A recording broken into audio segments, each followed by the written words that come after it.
What began as an unseemly scandal for Cambridge Analytica is drifting into the realm of potential illegality. This is Shawal signing in. Let's discuss Cambridge Analytica.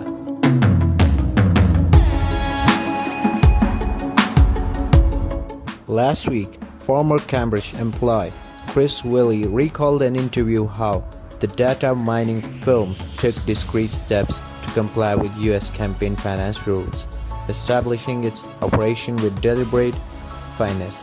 Such attention to detail, however, was apparently short-lived. Despite an explicit warning from an attorney to abide by rules limiting foreign involvement in domestic elections, Cambridge Analytica reportedly assigned as at least 20 non-US. Cambridge Analytica came to the use of the data of 50 million Facebook users, collected without their permission, to target potential Trump voters during the 2016 US presidential elections.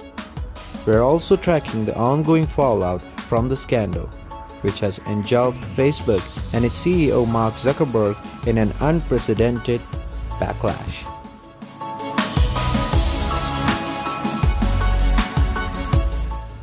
Let's discuss this year by year. In 2010, Facebook launches the first version of Open Graph API, which allows the outside app developers to access the user data. In 2011, the US Federal Trade Commission and Facebook signed as a consent decree in which the company promises it won't share users' data without their permission. In 2013, UK-based Strategic Communication Laboratories Group (SCL) founds Cambridge Analytica as its US arm for operations. The move is orchestrated by alt-right publisher Steve Bannon. In 2014, Cambridge Analytica gets data on Facebook users from Cambridge University researcher Alexander Kogan in the violation of Facebook's term. Cambridge Analytica then works on the 2014 midterm elections.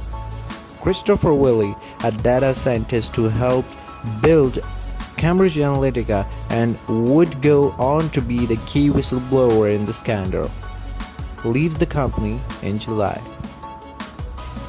Facebook starts to change its policies on using people's data. In 2015, Willey, who started his own company after leaving Cambridge Analytica, still has the harvested Facebook data in his possession, but he says he deletes it sometimes in 2015. March and April, Willey's company Aonoa Technologies meets with Donald Trump campaign operative Corey Lewandowski to discuss micro-targeting techniques.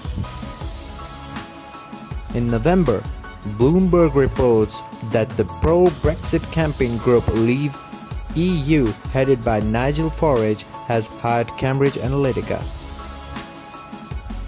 And in December, a report in The Guardian shows that Republican presidential nominee Ted Cruz had hired Cambridge Analytica. In 2016, after the Cruz campaign folds, Cambridge Analytica is hired by Donald Trump's presidential campaign. Aggregate IQ, a Canadian firm employed by SCL Group that has reportedly referred to internally as a branch of Cambridge Analytica, is hired by the other pro-Brexit group, Vote Leave. Both Trump and the Leave faction win their respective votes.